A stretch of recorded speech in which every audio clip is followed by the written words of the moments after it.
El inventario del boticario, protocolos de silencio en Venecia. La niebla veneciana del mes de octubre adopta una consistencia particular antes del alba.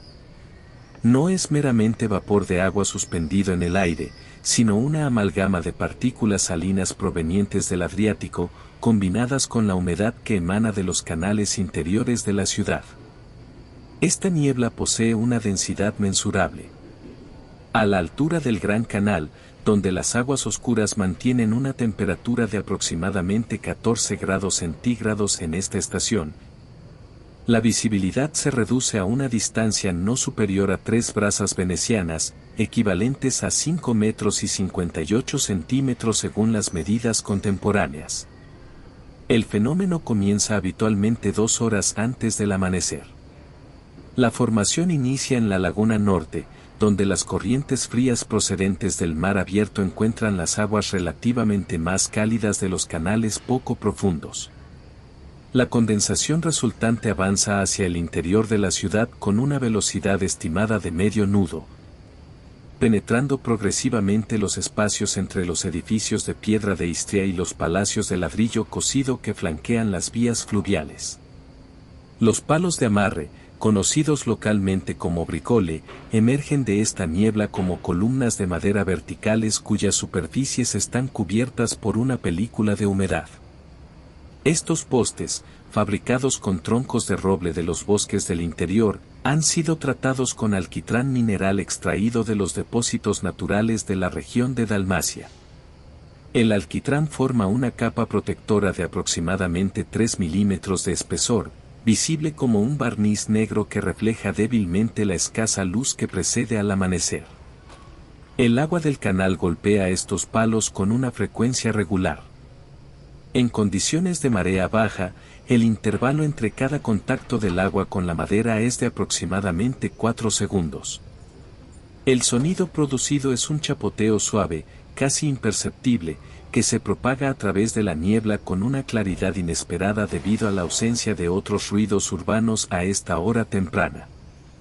El agua desplaza aproximadamente medio litro con cada movimiento, creando pequeños remolinos que se disipan en círculos concéntricos antes de ser absorbidos nuevamente por la corriente principal del canal.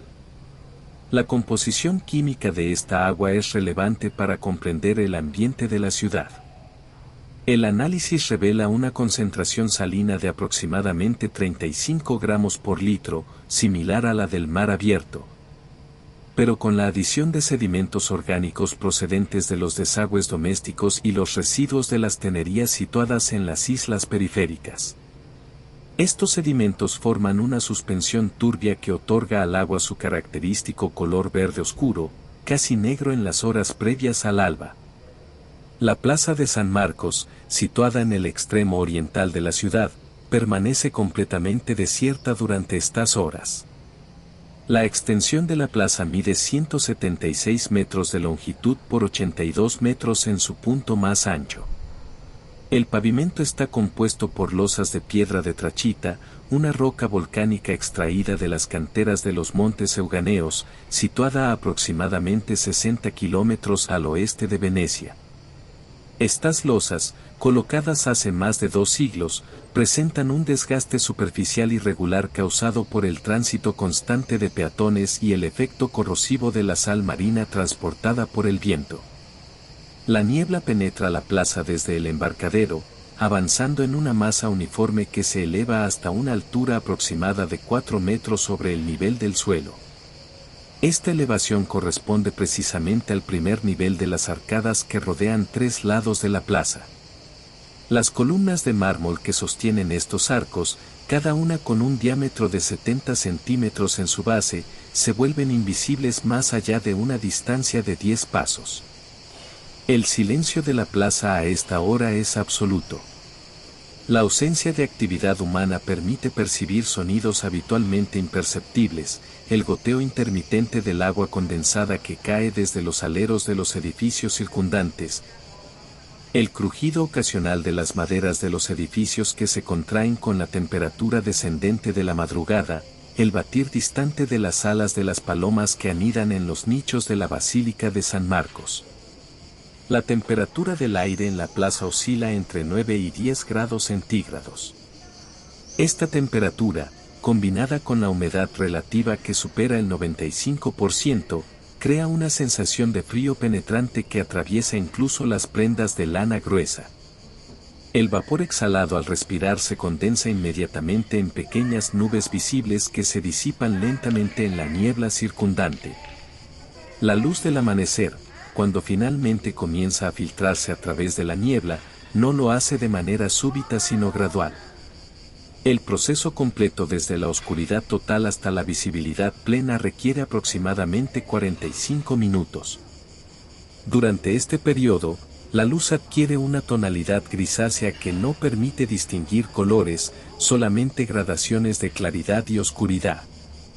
Los contornos de los edificios emergen lentamente de la niebla, comenzando por las estructuras más altas como el campanile, cuya torre se eleva 98 metros sobre el nivel de la plaza. El taller está ubicado en el segundo piso de un edificio situado en la calle dei Fabbri, a 120 pasos al norte de la plaza de San Marcos.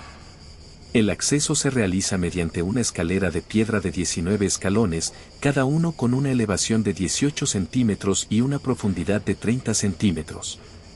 La puerta del taller es de madera de nogal, con un espesor de 5 centímetros, reforzada con 3 bandas horizontales de hierro forjado. El interior del taller mide 7 metros de longitud por 4 metros y medio de anchura. La altura del techo es de 3 metros y 20 centímetros. Una única ventana orientada hacia el este proporciona luz natural durante las horas diurnas. Esta ventana mide 80 centímetros de anchura por 120 centímetros de altura, dividida en 6 paneles de vidrio emplomado. El vidrio, de fabricación muranesa, presenta un espesor irregular de aproximadamente 3 milímetros y contiene pequeñas burbujas de aire atrapadas durante el proceso de soplado. Los estantes ocupan 3 de las 4 paredes del taller. Están construidos en madera de roble procedente de los bosques de Eslavonia, una región situada al noreste de Venecia, conocida por la densidad y durabilidad de su madera. Cada estante tiene un espesor de 4 centímetros y está sostenido por ménsulas de hierro ancladas directamente en la pared de ladrillo mediante pernos de 10 centímetros de longitud. El estante superior, situado a 2 metros y 40 centímetros del suelo, contiene frascos de vidrio soplado destinados al almacenamiento de sustancias secas. Estos frascos, fabricados en los hornos de Murano, presentan formas cilíndricas con alturas variables entre 15 y 30 centímetros. El diámetro estándar es de 8 centímetros. Cada frasco está sellado con un tapón de corcho de alcornoque, material importado de las regiones mediterráneas occidentales, específicamente de las costas de Cataluña y Provenza. El polvo acumulado sobre estos frascos forma una capa de espesor variable. En los recipientes situados en las esquinas menos accesibles del estante, donde la circulación de aire es mínima, el polvo alcanza un espesor aproximado de 2 milímetros. Este polvo es una mezcla de partículas orgánicas procedentes de las sustancias almacenadas, fibras de lana de las prendas, y partículas minerales transportadas desde el exterior por las corrientes de aire que penetran a través de los pequeños espacios entre el marco de la ventana y la pared. El segundo estante, a 1,80 m de altura, contiene el inventario principal de minerales. El azufre está almacenado en 3 frascos de vidrio oscuro, cada uno conteniendo aproximadamente 500 gramos del mineral. El azufre presenta un color amarillo característico y una textura cristalina. Ha sido extraído de los depósitos volcánicos de Sicilia, donde las fumarolas activas depositan cristales de azufre casi puro en las grietas de las rocas basálticas. El proceso de encerado de la túnica de cuero de cabra requiere una preparación meticulosa que comienza 3 días antes de su utilización. La túnica en cuestión ha sido confeccionada con 8 pieles completas de cabra montesa, animal criado en las regiones alpinas al norte de Venecia. Cada piel mide aproximadamente 90 centímetros de longitud por 60 centímetros de anchura antes del curtido. El curtido de estas pieles se ha realizado mediante el método tradicional que utiliza corteza de roble triturada. La corteza contiene taninos, compuestos orgánicos que reaccionan químicamente con las proteínas del colágeno presentes en la piel animal, transformando la materia orgánica putrescible en cuero estable. El proceso completo de curtido requiere un periodo de inmersión de 45 días en una solución acuosa que contiene aproximadamente 200 gramos de tanino por litro de agua. La túnica completa, una vez ensamblada mediante costuras, presenta una longitud total de 130 centímetros desde el cuello hasta el borde inferior. El ancho en los hombros es de 65 centímetros. Las costuras de la túnica han sido realizadas utilizando hilo de lino encerado. Cada hebra de lino proviene de tallos de la planta Linum muscitatissimum, cultivada en las llanuras del Véneto. El proceso de extracción de las fibras requiere la inmersión de los tallos en agua durante 14 días, permitiendo que la descomposición bacteriana separe las fibras útiles del tejido vegetal circundante. Posteriormente, las fibras se secan, se peinan y se tuercen para formar hilos con un diámetro de aproximadamente 1 milímetro. El encerado del hilo se realiza mediante la aplicación de cera de abeja derretida. La cera, calentada hasta alcanzar una temperatura de 65 grados centígrados, penetra entre las fibras del lino, solidificándose al enfriarse y creando una barrera impermeable. Cada metro de hilo absorbe aproximadamente 2 gramos de cera durante este proceso. El encerado de la túnica completa requiere una cantidad considerable de grasa animal. Se utiliza sebo de buey, extraído específicamente de la grasa perirrenal del animal. Esta grasa, situada alrededor de los riñones, posee una consistencia más firme y un punto de fusión más elevado que otras grasas corporales, aproximadamente 45 grados centígrados. Para encerar completamente una túnica de las dimensiones descritas, se necesitan aproximadamente 3 kilogramos de sebo.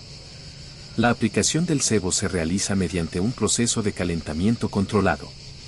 El sebo se coloca en un recipiente de hierro fundido y se calienta sobre brasas de carbón vegetal hasta alcanzar un estado líquido. La temperatura debe mantenerse entre 48 y 52 grados centígrados. Si la temperatura es inferior, el sebo no penetra adecuadamente en las fibras del cuero. Si es superior, puede dañar la estructura proteínica del material curtido.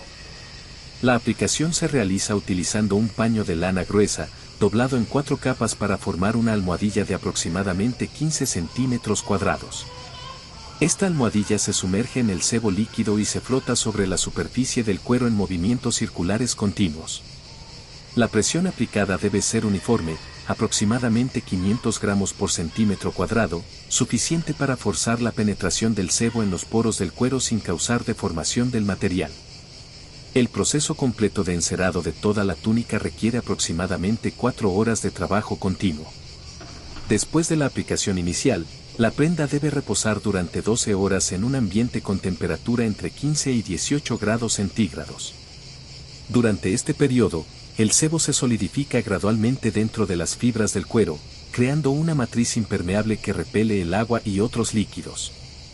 La flexibilidad de las costuras después del encerado es un factor crítico. Las costuras, al concentrar múltiples capas de cuero y hilo, absorben una cantidad mayor de sebo. Una costura típica, con 2 capas de cuero de 3 milímetros de espesor cada una, más el hilo de lino, presenta un grosor total de aproximadamente 7 milímetros. Después del encerado, este grosor aumenta ligeramente hasta 8 milímetros debido a la absorción del sebo. El peso total de la túnica antes del encerado es de aproximadamente 2 kilogramos y 400 gramos. Después de la aplicación completa del sebo, el peso aumenta hasta 3 kilogramos y 600 gramos. Esta masa adicional se distribuye uniformemente sobre los hombros del usuario mediante un sistema de tiras interiores de cuero más fino, que transfieren el peso desde los hombros hacia la parte superior de la espalda y el pecho. El alambique ocupa la esquina noreste del taller, situada sobre una mesa de trabajo construida en madera de castaño. La mesa tiene una altura de 90 centímetros desde el suelo, una longitud de 150 centímetros y una anchura de 80 centímetros. La superficie de trabajo está protegida por una lámina de plomo de 2 milímetros de espesor, clavada a la madera mediante tachuelas de hierro espaciadas cada 10 centímetros. El alambique está fabricado enteramente en cobre martillado. El cobre utilizado proviene de las minas de Gvas, en el Tirol, región situada al norte de Venecia en los Alpes orientales. El metal ha sido fundido y martillado repetidamente hasta alcanzar un espesor uniforme de aproximadamente 2 milímetros y medio. Este proceso de martillado en frío aumenta la densidad y resistencia del metal, haciendo que sea capaz de soportar las tensiones térmicas generadas durante los procesos de destilación. El componente principal del alambique es el cucúrbita, recipiente inferior donde se coloca el líquido a destilar. Este recipiente tiene forma de calabaza, con un diámetro máximo de 35 centímetros en su parte más ancha y una altura de 40 centímetros. La capacidad volumétrica es de aproximadamente 12 litros. El fondo del cucúrbita es cóncavo, con un radio de curvatura de 18 centímetros, diseñado para optimizar la distribución del calor cuando se coloca sobre la fuente de calentamiento. El capitel, segunda pieza principal del alambique, se ajusta sobre la abertura superior del cucúrbita mediante un sistema de sellado con estopa. El capitel tiene forma cónica, con un diámetro de base de 20 centímetros que coincide con la abertura del cucúrbita y se estrecha progresivamente hasta alcanzar un diámetro de 5 centímetros en su parte superior. La altura total del capitel es de 32 centímetros. La superficie interior del capitel está diseñada para condensar los vapores ascendentes. Las moléculas de vapor, al entrar en contacto con la superficie metálica relativamente más fría, pierden energía cinética y se condensan formando pequeñas gotas líquidas. Estas gotas se deslizan por las paredes inclinadas del capitel hacia el borde inferior, donde son recogidas por un canal circular de 4 milímetros de profundidad que dirige el líquido condensado hacia el pico de salida. El pico de salida, conocido como rostrum, es un tubo de cobre con un diámetro interior de 6 milímetros que se proyecta horizontalmente desde el lateral del capitel a una altura de 15 centímetros sobre la base. Este tubo mide 25 centímetros de longitud y presenta una curvatura descendente de aproximadamente 15 grados, diseñada para facilitar el flujo del líquido destilado por gravedad. El extremo del rostrum se inserta en el recipiente colector, un frasco de vidrio cilíndrico con capacidad de 2 litros. El ajuste entre el tubo de cobre y el cuello del frasco se sella utilizando una masa preparada con arcilla fina mezclada con clara de huevo. Esta mezcla, aplicada en estado húmedo, forma un sello hermético al secarse que previene la pérdida de vapores volátiles durante el proceso de destilación. La fuente de calor para el alambique consiste en un brasero de hierro fundido situado directamente debajo del cucúrbita. El brasero tiene forma de cuenco con un diámetro de 40 centímetros y una profundidad de 12 centímetros. La separación entre el fondo del cucúrbita y la superficie superior del brasero se mantiene mediante un trípode de hierro forjado, que eleva el alambique exactamente 8 centímetros sobre las brasas. El combustible utilizado es carbón vegetal producido mediante la carbonización de madera de haya. Este carbón proporciona un calor constante y relativamente limpio, generando una temperatura aproximada de 450 grados centígrados en la superficie de las brasas. La cantidad de carbón necesaria para mantener una destilación continua durante 2 horas es de aproximadamente 2,5 kilogramos. El azufre permanece estable a temperatura ambiente, pero debe protegerse de la luz solar directa que puede causar alteraciones en su estructura cristalina. Cada cristal de azufre presenta una dureza de aproximadamente 2 en la escala de Mohs, lo que significa que puede rayarse fácilmente con la uña.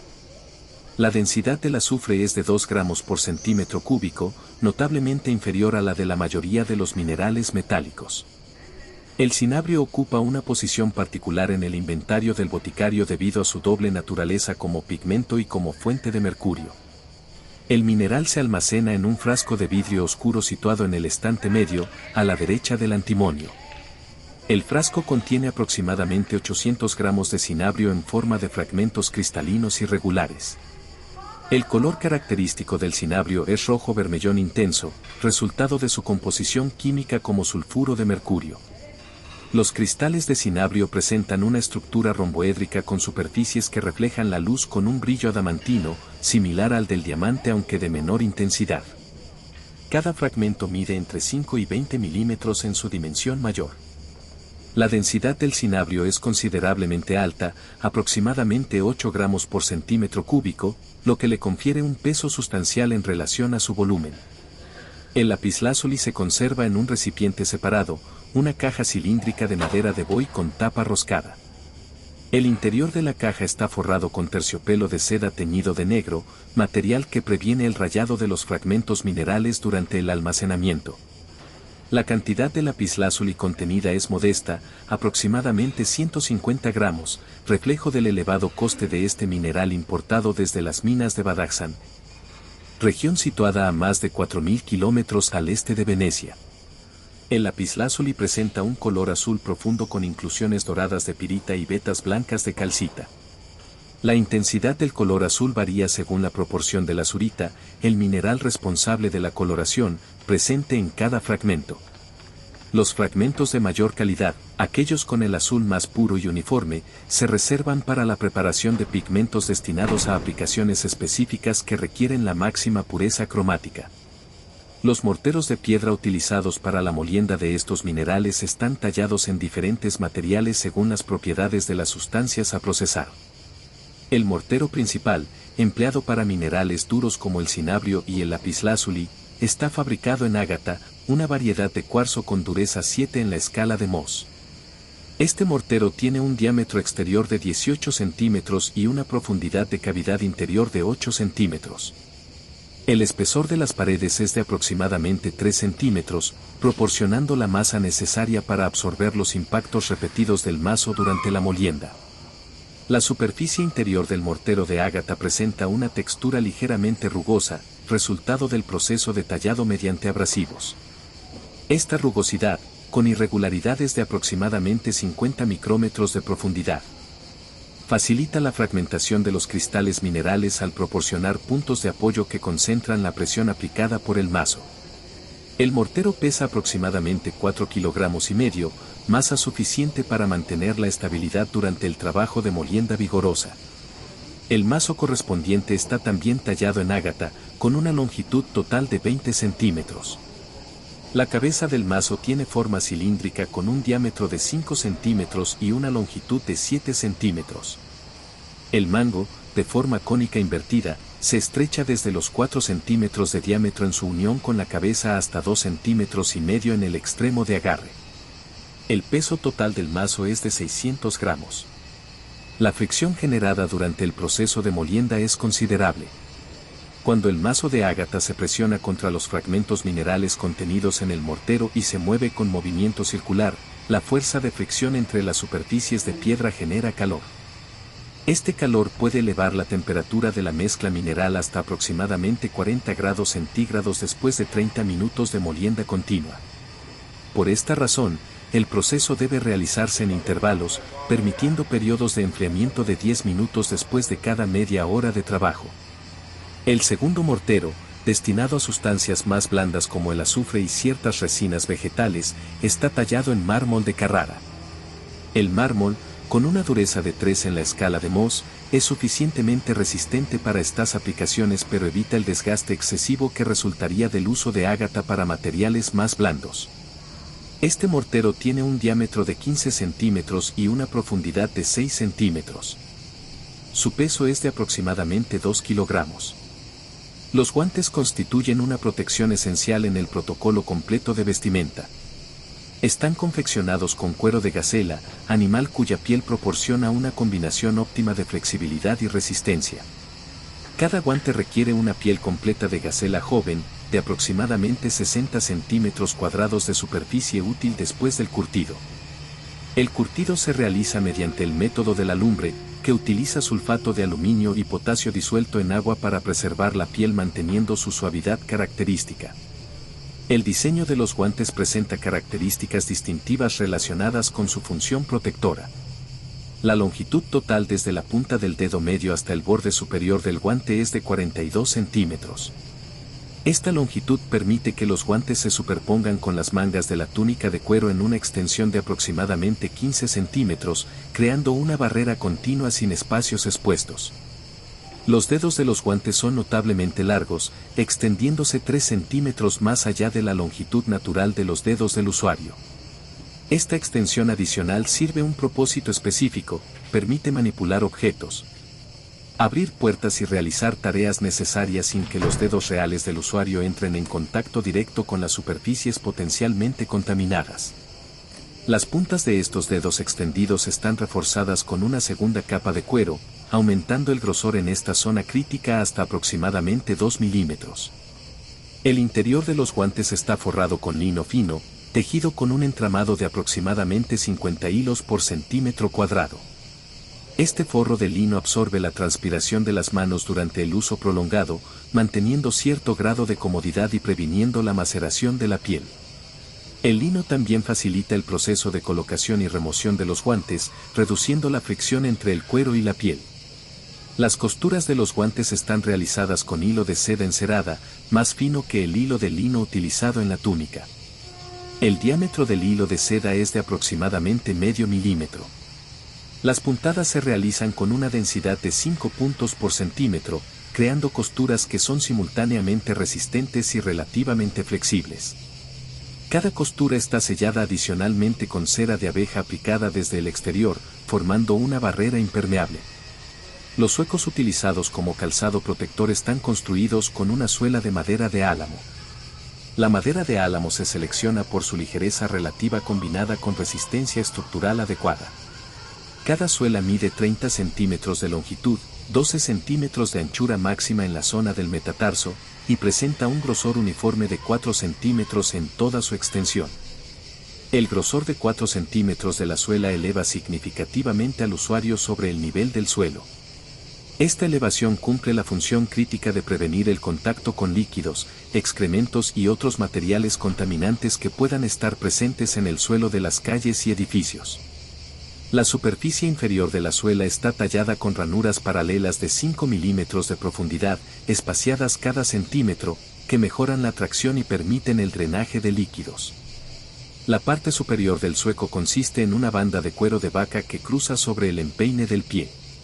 Esta banda mide 8 centímetros de anchura y está fijada a la suela de madera mediante clavos de hierro de 3 centímetros de longitud.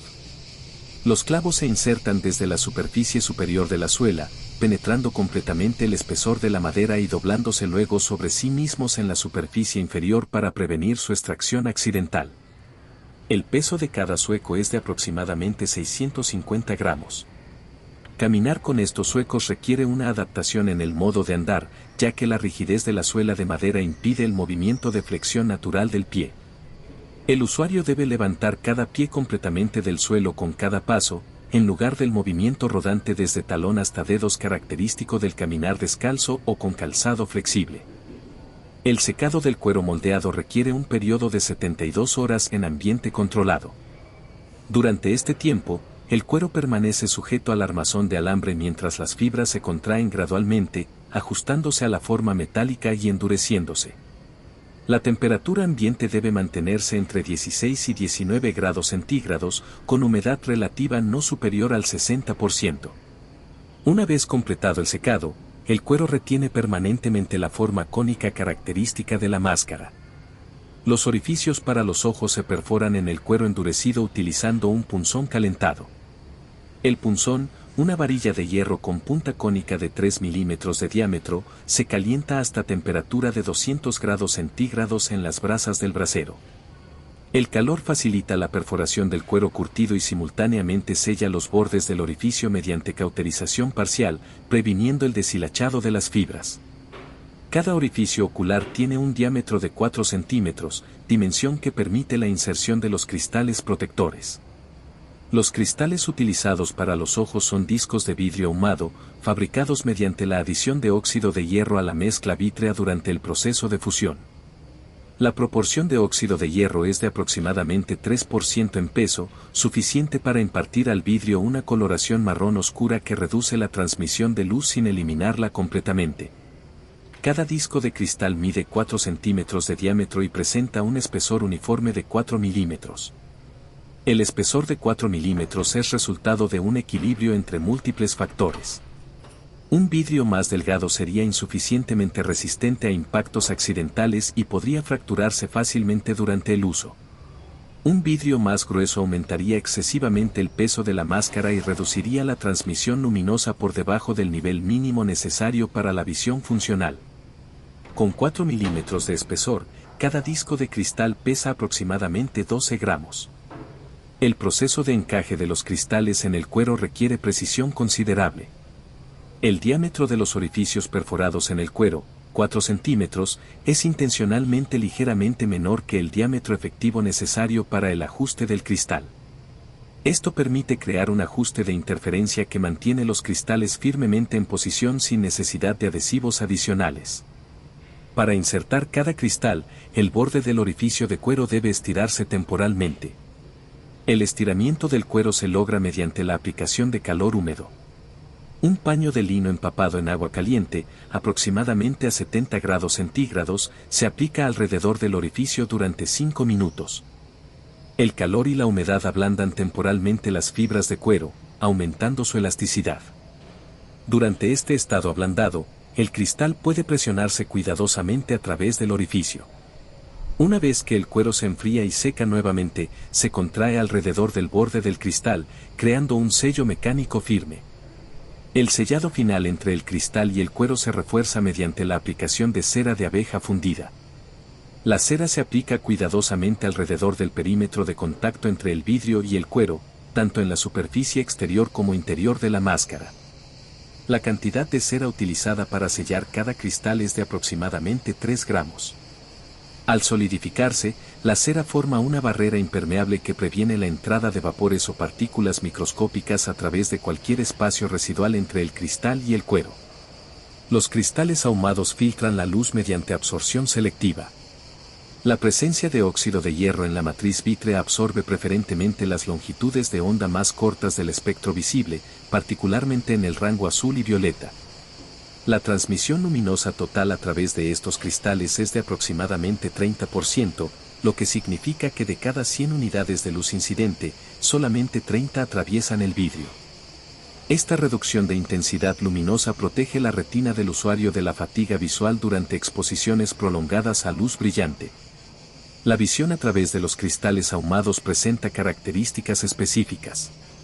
Los colores percibidos están desplazados hacia el extremo cálido del espectro, con los rojos y amarillos apareciendo relativamente más brillantes que los azules y verdes. La percepción de profundidad se mantiene intacta, ya que ambos ojos reciben información visual simultánea a través de sus respectivos cristales. Sin embargo, la agudeza visual se reduce aproximadamente en un 20% comparada con la visión sin obstrucción, debido a la menor cantidad de luz disponible y a las pequeñas imperfecciones presentes en el vidrio soplado manualmente. El pico de la máscara, con su cavidad cónica de 35 centímetros de longitud, está diseñado específicamente para contener una mezcla de sustancias aromáticas y medicinales conocida colectivamente como triaca. La composición de esta mezcla sigue fórmulas transmitidas a través de múltiples generaciones de boticarios, con variaciones menores según las preferencias y disponibilidad de materiales de cada practicante. La lavanda constituye el componente volumétrico principal de la mezcla. Se utiliza lavanda seca, específicamente las flores y parte superior de los tallos de la planta Lavandula angustifolia, cosechada en las regiones montañosas al norte de Venecia durante el mes de julio, cuando la concentración de aceites esenciales en las flores alcanza su máximo. El proceso de secado se realiza colgando los tallos en manojos en un ambiente sombreado con buena circulación de aire durante aproximadamente 2 semanas. Para rellenar completamente el pico de una máscara, se requieren 65 gramos de lavanda seca. Este peso corresponde a un volumen de aproximadamente 250 mililitros cuando las flores están ligeramente compactadas. La lavanda seca contiene aproximadamente 3% de su peso en aceites esenciales, principalmente linalool y acetato de linalilo, compuestos responsables del aroma característico. Los 65 gramos de lavanda contienen, por tanto, aproximadamente 2 gramos de aceites esenciales volátiles. El alcanfor se añade a la mezcla en forma de cristales translúcidos extraídos de la madera del árbol Cinnamomum campora. Este árbol crece en regiones orientales lejanas, particularmente en las islas de Japón y en regiones de la China meridional. El alcanfor se obtiene mediante destilación de la madera fragmentada, proceso durante el cual los vapores de alcanfor se condensan directamente en forma cristalina. La cantidad de alcanfor incorporada en cada relleno de pico es de 12 gramos. Los cristales de alcanfor son extremadamente volátiles a temperatura ambiente. Un cristal de alcanfor expuesto al aire se sublima gradualmente, transformándose directamente de sólido a gas sin pasar por estado líquido intermedio. Esta propiedad de sublimación es precisamente la característica deseada en el contexto del relleno del pico. ya que los vapores de alcanfor se mezclan continuamente con el aire que atraviesa la cavidad durante la respiración del usuario. La mirra se incorpora en forma de resina sólida. La mirra es una gomoresina aromática obtenida del árbol Commiphora mirra, que crece en regiones áridas del extremo oriental del mar Mediterráneo y la península arábiga. La resina exuda naturalmente de incisiones en la corteza del árbol y se solidifica al contacto con el aire, formando lágrimas irregulares de color marrón rojizo. Para el relleno del pico, se utilizan 18 gramos de mirra fragmentada en trozos de aproximadamente 5 milímetros de diámetro. La mirra contiene una mezcla compleja de compuestos químicos, incluyendo sesquiterpenos, ácidos resínicos y sustancias gomosas. A temperatura ambiente, la mirra libera lentamente sus componentes volátiles, contribuyendo un aroma resinoso, ligeramente amargo, a la mezcla total contenida en el pico. La fragmentación de la resina en piezas pequeñas aumenta la superficie de exposición, facilitando la liberación de estos compuestos aromáticos. Los pétalos de rosa se añaden en estado deshidratado. Se utilizan específicamente pétalos de rosa damascena, cultivada en jardines protegidos dentro de la ciudad de Venecia y en las islas circundantes de la laguna. Los pétalos se cosechan en las primeras horas de la mañana, cuando su contenido de aceites esenciales es máximo, y se secan a la sombra durante 4 días. La cantidad incorporada es de 30 gramos de pétalos secos. Los pétalos de rosa deshidratados conservan aproximadamente el 15% de su peso original previo al secado. Los 30 gramos de pétalos secos representan, por tanto, aproximadamente 200 gramos de pétalos frescos. El aceite esencial de rosa, presente en concentración de aproximadamente 0.3% en los pétalos secos, consiste principalmente en citronelol, geraniol y nerol, compuestos que contribuyen el aroma floral característico. La mezcla completa, consistente en 65 gramos de lavanda, 12 gramos de alcanfor, 18 gramos de mirra y 30 gramos de pétalos de rosa, suma un peso total de 125 gramos. Esta masa de material debe compactarse dentro del volumen cónico del pico. La compactación se realiza en capas sucesivas, introduciendo porciones de aproximadamente 25 gramos y presionando cada capa firmemente con una varilla de madera antes de añadir la siguiente. El grado de compactación afecta directamente la resistencia al flujo de aire a través del material. Una compactación excesiva obstruye los espacios intersticiales entre las partículas de material vegetal, aumentando el esfuerzo respiratorio requerido por el usuario. La isla de Lazareto Vecchio se sitúa en la laguna veneciana, a una distancia de aproximadamente 2.400 metros al sur del núcleo urbano principal de Venecia. La isla tiene forma irregular, con una superficie total de aproximadamente 2,5 hectáreas.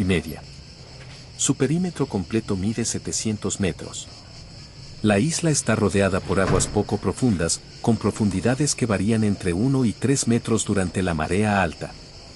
Los muros perimetrales de la isla están construidos con bloques de piedra caliza extraídos de las canteras de Istria, región costera situada al noreste de Venecia, al otro lado del mar Adriático. Cada bloque de piedra caliza mide aproximadamente 80 centímetros de longitud, 40 centímetros de altura y 30 centímetros de profundidad. El peso de un bloque individual es de aproximadamente 120 kilogramos. Los bloques están unidos mediante argamasa de cal, preparada mezclando cal viva apagada con arena en proporción de 1 a 3 partes respectivamente. El muro alcanza una altura de 4 metros sobre el nivel medio del agua en la laguna. El espesor del muro es de 1,20 m en su base, reduciéndose gradualmente hasta 90 centímetros en su parte superior. Esta configuración ligeramente inclinada proporciona estabilidad estructural adicional contra las fuerzas laterales ejercidas por el viento y las mareas. La longitud total del muro perimetral, siguiendo los 700 metros del contorno de la isla, requirió aproximadamente 11.000 bloques de piedra para su construcción. El muelle de desembarco se proyecta 25 metros hacia la laguna desde el punto norte de la isla. La estructura del muelle consiste en pilotes de madera de alerce, árbol conífero que crece en las regiones alpinas a altitudes entre 1.200 y 2.400 metros sobre el nivel del mar. La madera de alerce contiene resinas naturales que proporcionan resistencia excepcional a la descomposición causada por la inmersión prolongada en agua salada. Cada pilote de alerce mide 30 centímetros de diámetro y 6 metros de longitud total. Los pilotes se hincan verticalmente en el lecho fangoso de la laguna hasta una profundidad de 4 metros, dejando 2 metros expuestos sobre la superficie del agua. La separación entre pilotes consecutivos es de 2 metros medidos centro a centro. El muelle completo requiere 40 pilotes dispuestos en 2 filas paralelas separadas por 3 metros. Sobre estos pilotes se construye la plataforma de madera del muelle. Las vigas transversales, también de alerce, miden 20 centímetros de espesor, 30 centímetros de altura y 4 metros de longitud. Suficiente para abarcar la distancia entre las 2 filas de pilotes más el voladizo de 50 centímetros a cada lado.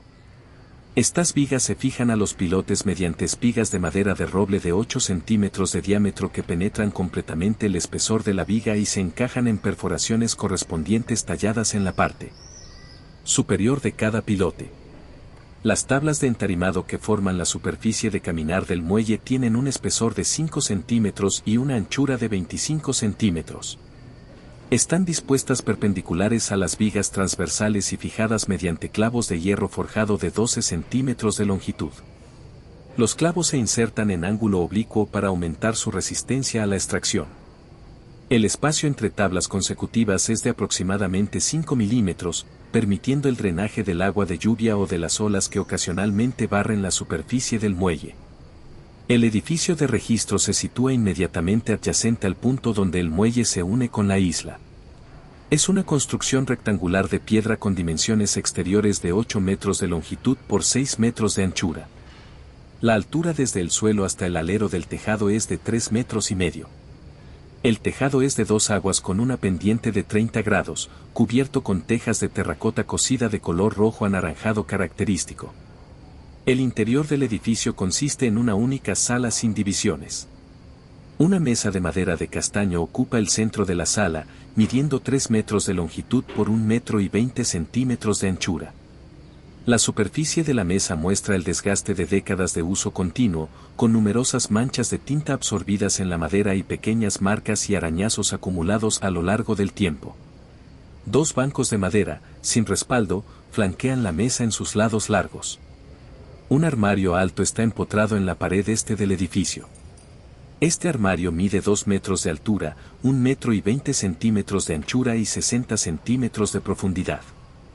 Las puertas del armario son de madera de roble, reforzadas con bandas diagonales de hierro.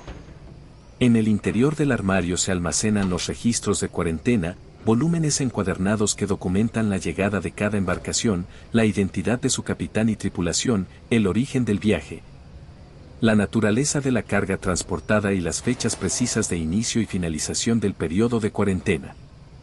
El término cuarentena deriva directamente de la expresión veneciana 40 giorni, que significa 40 días. Este periodo de aislamiento obligatorio fue establecido mediante decreto del Consejo Mayor de Venecia en el año 1377, en respuesta a los brotes recurrentes de pestilencia que habían devastado la población de la ciudad en décadas anteriores. La duración de 40 días se determinó basándose en observaciones empíricas que sugerían que este intervalo temporal era suficiente para que las enfermedades contagiosas se manifestaran en individuos infectados o para que los enfermos se recuperaran o fallecieran. El proceso de registro comienza cuando una embarcación arriba al muelle del Lazareto. El capitán de la embarcación debe presentarse ante el escribano de cuarentena, oficial designado por las autoridades venecianas para supervisar las operaciones del Lazareto. El escribano registra la información en un volumen encuadernado, usando una pluma de ganso cortada y tinta preparada con agallas de roble. Las agallas de roble son excrescencias esféricas que se forman en las ramas y hojas del roble cuando ciertos insectos depositan sus huevos en el tejido vegetal. Estas agallas contienen altas concentraciones de ácido tánico. Para preparar la tinta, las agallas se muelen hasta obtener un polvo fino, que luego se mezcla con sulfato de hierro disuelto en agua. La reacción química entre el ácido tánico y el sulfato de hierro produce un complejo de color negro intenso que constituye el pigmento de la tinta. La preparación de la tinta requiere aproximadamente 50 gramos de agallas de roble molidas y 20 gramos de sulfato de hierro, disueltos en 200 mililitros de agua. A esta mezcla se añade goma arábiga, resina soluble extraída de la acacia, en cantidad de aproximadamente 10 gramos. La goma arábiga actúa como aglutinante, aumentando la viscosidad de la tinta y mejorando su adhesión al pergamino o papel. La tinta resultante tiene una consistencia similar a la miel diluida. Los libros de registro están encuadernados con tapas de pergamino montadas sobre tablas de madera de haya. Cada libro mide 35 centímetros de altura por 25 centímetros de anchura. El grosor varía según el número de folios contenidos, típicamente entre 100 y 150 hojas, resultando en un grosor total de aproximadamente 4 a 6 centímetros. Las tapas se fijan mediante correas de cuero que se atan alrededor del volumen cerrado, protegiendo las páginas del polvo y la humedad. Las páginas interiores de estos libros son de papel fabricado con fibras de lino reciclado. El papel se produce mediante un proceso que implica la maceración de trapos de lino en agua hasta obtener una pulpa fibrosa. Esta pulpa se extiende sobre tamices de alambre fino, donde el agua drena dejando una capa uniforme de fibras entrelazadas. Una vez seca, esta capa forma una hoja de papel con un espesor de aproximadamente 0,2 de milímetro. El escribano registra cada entrada con letra clara y regular, usando un estilo de escritura conocido como gótica textura. Cada letra se forma mediante una serie de trazos verticales gruesos alternados con trazos horizontales más finos. La altura de las letras es de aproximadamente 5 milímetros, con ascendentes y descendentes que se extienden 3 milímetros adicionales por encima o por debajo del cuerpo principal de la letra. Las marcas en las paredes documentan el progreso del periodo de cuarentena. En la pared interior de cada habitación asignada a los ocupantes en cuarentena, el escribano inscribe una serie de 40 líneas verticales, cada una representando un día del periodo obligatorio. Estas líneas se tallan superficialmente en la piedra caliza utilizando un cincel de hierro de punta fina. La profundidad de cada incisión es de aproximadamente 2 milímetros, suficiente para ser claramente visible pero no tan profunda como para debilitar la estructura del muro. Cada amanecer, un guardia designado recorre las habitaciones ocupadas y marca con un fragmento de carbón vegetal la línea correspondiente al día que ha transcurrido. El carbón vegetal deja una marca negra oscura que contrasta fuertemente con el color gris claro de la piedra caliza. Cuando las 40 líneas han sido marcadas, el periodo de cuarentena se considera completo y los ocupantes reciben autorización para proceder a la ciudad de Venecia. La góndola es la embarcación característica de los canales venecianos. Su diseño asimétrico, con el casco curvado ligeramente hacia la derecha, compensa el empuje lateral generado por el remero que opera desde la popa del lado izquierdo. La longitud total de una góndola típica es de 11 metros.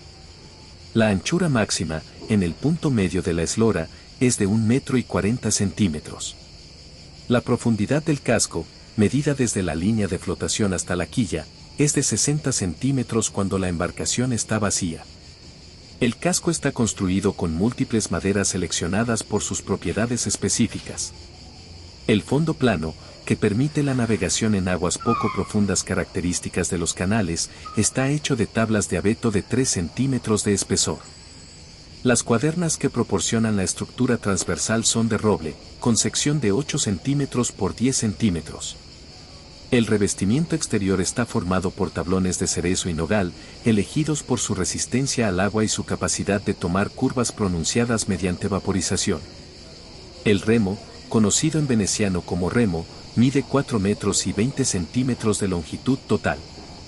El mango, que ocupa aproximadamente 2/3 de esta longitud, tiene una sección transversal elíptica de 4 centímetros por 3 centímetros.